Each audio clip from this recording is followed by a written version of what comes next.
রাধে রাধে। এটা হচ্ছে রাধারানীর মন্দির। টোটো থেকে নেমে প্রথমেই রাধারানীর মন্দিরে এন্টার করছি আমি। এবার যাচ্ছি রাধারানীর দর্শন করুন। রাধারানীর মন্দির দর্শন করুন। নবদ্বীপের প্রথম গুপ্তবন রাধারানীর ভেতরে 10 টাকা টিকিট কেটে ঢুকতে হয়। এরকম গুপ্তবন দেখো, এটা রাধারানীর গুপ্তবন। লাইব্রেরি গাছ হচ্ছে, এটা আমার সব দিদিভাই বোনদের জন্য। গুপ্তবন রাধারানীর। রাধারানী দেখো, এই যে আমার রাধারানী, এই যে আমার রাধারানী, দেখে না, এই যে রাধারানী।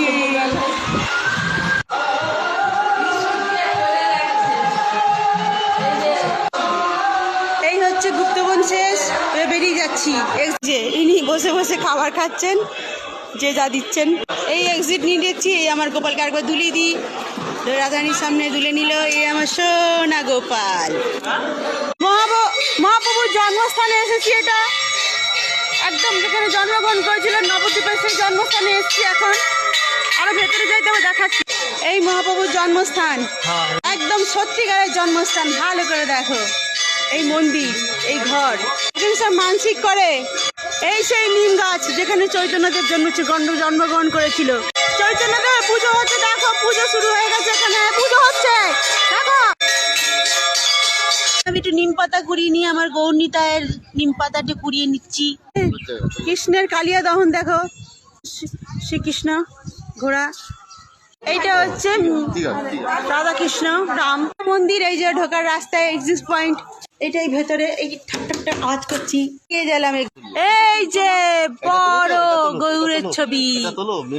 এই যে বৃন্দাবনে থেকে কিছু কম নেই নবদ্বীপে। দেখো এগুলো দেখো, বৃন্দাবন থেকে কিছু কম নেই। ব্রহ্মা দেখো, রাস দেখো। এই হচ্ছে মিউজিক। এইটা ভগবানের সব মূর্তি, নিত্য নতুন সাজানো সব। জয় গোপাল সোনা, জয় গোপাল সোনা, সবাই দোলাচ্ছে দেখো। নরসিংহ দেবের জয়। আমার মিষ্টি গোপাল সোনা, দেখে নাও। চলো, এই শেষ, এই মিউজিক্যাল শেষ। এখানের ভগবানের সব নিদর্শন এই শেষ। রাধে রাধে।